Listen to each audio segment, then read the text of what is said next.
Hello my friend, in this video I'm going to explain Songtrust's pricing and go into their prices and fees and kind of explain things in depth for you. So Songtrust charges a one-time $100 fee per songwriter up front, as well as they take a 15% cut on any royalties that Songtrust collects on your behalf. The one-time fee is used to cover setup and administrative costs, like paying any performing rights organization sign-up fees for you. It's also worth noting that there is a Songtrust discount code that's available so that new users can save on the upfront fee. And although Songtrust pricing does seem quite fair and seems quite straightforward, it is definitely worth learning more detail about the 15% commission that they take, as well as knowing how you can tell if you will actually make back the sign-up fee from royalties that Songtrust provides. And before I dive into that a little bit further, I wanted to let you know that I've also written an article on this topic, as you can see right here. So if you'd like to follow along, or if you simply prefer the written word format, simply Google Best Friends Club Songtrust pricing. So from researching Songtrust's pricing online, it looks like they've adjusted their pricing a few times before landing on the simplified version of how they charge their customers today. Thankfully they did, because it seemed like originally the one-time setup fee was actually much higher, and they used to do something where they would charge $1 per song that you submitted through them, but when you first signed up you got 30 free credits, or it was kind of weird. I'm glad they don't have that anymore. Now it's just the one-time fee and the 15% commission. So as it is now, the fees are much simpler and better in my opinion. Songtrust costs $100 to join. That one-time fee is paid up front and is used to cover setup and administrative fees, and beyond that Songtrust takes a 15% cut on any royalties that they collect on your behalf. So this means that there are two components to Songtrust pricing that we should look into closer to get a complete understanding of what it costs to use Songtrust and whether or not it is worth it to join. So there's that $100 setup fee and the 15% cut that they take. So Songtrust's setup fee is said to be used to cover setup and administrative fees. I would imagine that this is mostly used to pay any performing rights organization sign-up fees for you, and to cover any overhead like website server costs, support staff, all that kind of stuff. And on top of this, I should mention that there is a Songtrust discount code available that new users can use to save on that upfront fee. There will be a link in the description below to check out that Songtrust discount if you would like to. And moving on, although this setup fee does seem fair, the main thing that you need to do when deciding whether or not to join Songtrust is to assess whether or not you will be able to get that money back from the additional royalties that Songtrust will be dropping into your bank account. Once you've paid back that setup fee, then it's basically just free money at that point, in a sense. So I will go into more detail on how you can tell if your music is being played enough to make back the setup fee later in this video, but for now, let's stay focused on Songtrust's actual pricing. So when it comes to Songtrust's 15% cut, it's very important to note that they're only collecting the publisher's share of your music publishing royalties. So they are actually only taking a 15% cut of a cut. So let me explain that a little bit further. When your music is played, there are two main royalties that are generated: master recording royalties and music publishing royalties. For the most part, master recording royalties are paid by Spotify, who sends this money to your record label or music distributor, who then pays that out to you. Songtrust has no part in this and does not pay this out to you whatsoever. The music publishing royalties are what Songtrust handles, and these are broken down into two parts. So the music publishing royalty is broken down into the publisher's share and the writer's share. Songtrust only directly collects your publisher's share, while your writer's share actually comes directly from your performing rights organization. So BMI, ASCAP, SOCAN, or whoever the representation would be in other countries for you. So Songtrust will capture that writer share from the performing rights organizations all around the world and drop that into your bank account.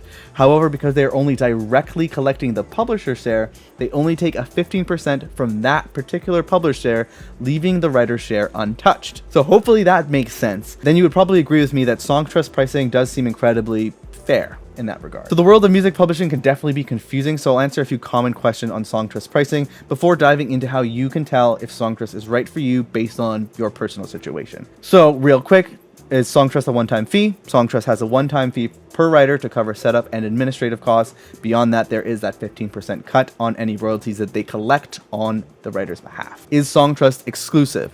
Songtrust is not exclusive. Songtrust users have the ability to choose which songs they would like to register with Songtrust and have the ability to leave Songtrust after being with them for 1 year. Does Songtrust collect YouTube royalties? Songtrust does collect YouTube royalties on behalf of its users. After registering with Songtrust, users have the ability to opt into a feature called YouTube Monitor, which handles monetization from YouTube. And what's cool about this is you could manually submit videos if you need to, and you can also submit your own channel to let them know that you're monetizing that channel and you do not want Songtrust to interfere with any videos from that channel, which is useful. And lastly, does Songtrust distribute music? So Songtrust does not distribute music. Songtrust simply acts as a publishing administrator to register songs and collect music publishing royalties for those registered songs. So now let's dive into the big question, which is, do you actually need Songtrust? So to put it simply, Songtrust is a no-brainer to join as long as you know that you can easily recoup their one-time sign-up fee. After making the money back from that setup fee, you can start to enjoy making additional money from your music publishing royalties with little to no effort on your part. Additionally, after getting signed up, you can also continue to keep adding new songs without having to pay any additional costs. And then on top of this, you can use the Songtrust discount that I mentioned at the beginning of this video with the link in the description to make it even easier to recoup that sign-up fee. So here are some of the ways you can tell if you should join Songtrust or hold off for the time being. It's my opinion that you should consider joining Songtrust if your music is being played all around the world, your music is being played thousands of times per month, you do not want to sign up and deal with performing rights organizations all the world individually, you don't want to or can't sign a traditional publishing deal or create your own publishing company, you'd prefer a simple way to collect all your music publishing royalties and feel confident you aren't leaving any money on the table.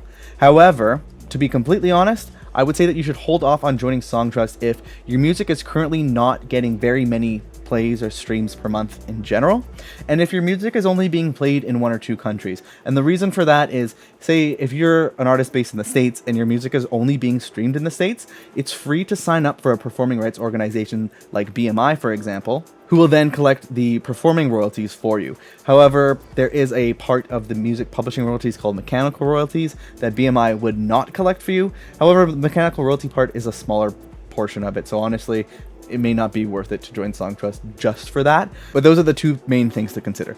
So if you're not getting very many plays or if you're only being streamed in 1 country. And then of course, if you have a label that is handling all that for you, then you're obviously fine. But I think that kind of goes without saying. And if for some reason you care what I'm doing, I am signed up with Songtrust right now. I use Songtrust to collect all my publishing royalties around the world, and I am directly signed up with SOCAN, which is the Canadian version of, say, BMI or ASCAP. And although I signed up with SOCAN first, the reason that I ended up choosing to go with Songtrust is because my music right now, at least, is being streamed in lots of places all around the world, and I don't want to deal with having to sign up with publishing rights organizations with all these different countries and all that kind of stuff.